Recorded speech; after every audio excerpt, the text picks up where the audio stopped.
আজকে অর্গাননের ৭১ থেকে ৮০টি সূত্রকে নিয়ে আলোচনা করছি।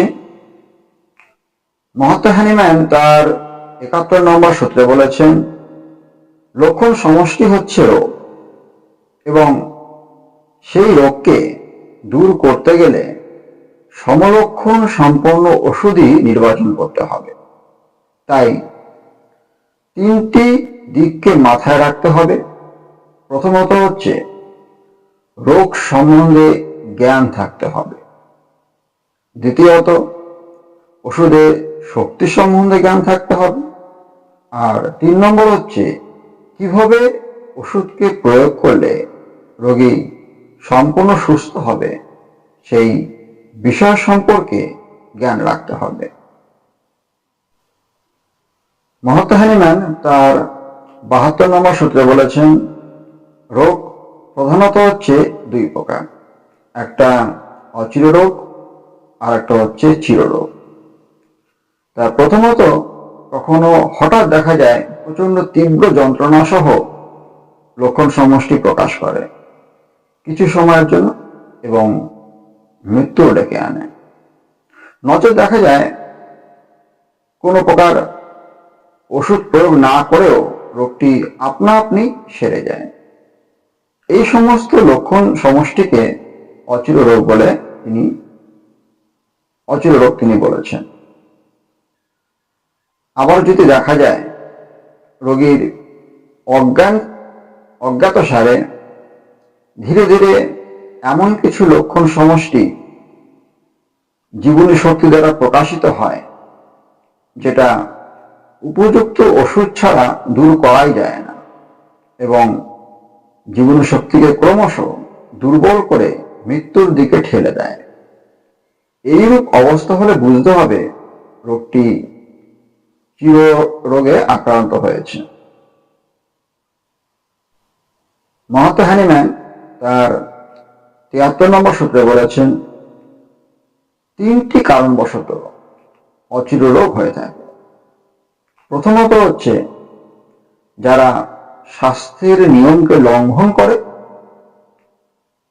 তাদেরকে আক্রমণ করে। দ্বিতীয়ত হচ্ছে স্থানীয় আবহাওয়া বা ওই রকম কিছু কারণবশত বেশ কিছু লোককে আক্রমণ করে থাকে। আর তৃতীয়ত হচ্ছে মহামারী রূপে আক্রমণ করে, একসাথে অনেক লোককে আক্রমণ করে এবং এটা স্পর্শ সংক্রামকও হয়। মহাত্মা হ্যানিম্যান তার ৭৪ নম্বর সূত্রে বলেছেন, এলোপ্যাথিক ঔষধ অনেক দিন ধরে খাবার ফলে যে সকল রোগের উৎপন্ন হয় সেটা খুবই ভয়ঙ্কর এবং এগুলি সবই হচ্ছে চিররোগের অন্তর্ভুক্ত।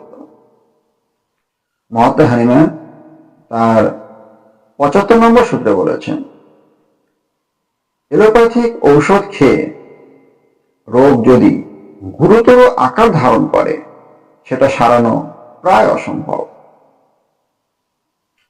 মহাত্মা হ্যানিম্যান তার ৭৬ নম্বর সূত্রে বলেছেন, চিররোগকে দূর করার জন্য যদি জীবনীশক্তি খুব দুর্বল হয়ে পড়ে তবে হোমিওপ্যাথির সূক্ষ্ম মাত্রায় জীবনীশক্তি সক্রিয় হয়ে রোগকে তাড়াতে সাহায্য করে।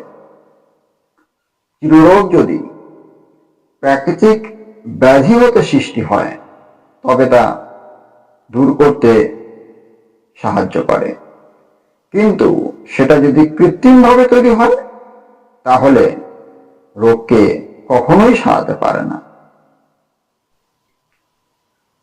মহাত্মা হ্যানিম্যান তার ৭৭ নম্বর সূত্রে বলেছেন যে অস্বাস্থ্যকর স্থানে বাস করা, মদ্যপান করা ইত্যাদি হতে যে রোগ সৃষ্টি হয় তাকে অনেক সময় চিররোগ বলে ধরা হয়।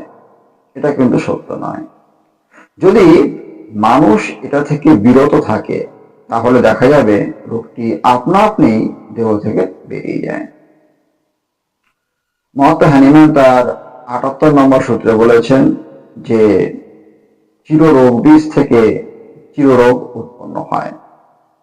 সমলক্ষণ বা হোমিওপ্যাথি মতে চিকিৎসা না হলে সারা জীবন রোগটি দেহের ভিতরে থেকে যায় এবং রোগীকে কষ্ট দেয়। আচ্ছা, মহাত্মা হ্যানিম্যান তার ৬৯ সূত্রে বলেছেন সিফিলিস চিররোগ উৎপাদক এবং এটির চিকিৎসা না করলে মৃত্যু হচ্ছে অনিবার্য। আচিল উৎপাদক প্রমেহ বা গনোরিয়া চিররোগ। এটি বাইরে থেকে কেটে বাদ দিলেও ভেতর দিক থেকে বৃদ্ধি পেতে থাকে। মহাত্মা হ্যানিম্যান তার ৮০ নম্বর সূত্রে বলেছেন সিফিলিস যেমন প্রাথমিক ক্ষত দ্বারা আত্মপ্রকাশ করে, গনোরিয়া যেমন আচিল দ্বারা আত্মপ্রকাশ করে, সেই রকম সোরা আত্মপ্রকাশ করে অসহ্য চুলকানি সহ ফোস প্যাঁচড়া দ্বারা। মনে রাখা প্রয়োজন, সমস্ত রোগ ব্যাধি এই সোরা থেকেই কিন্তু সৃষ্টি হয়। ধন্যবাদ।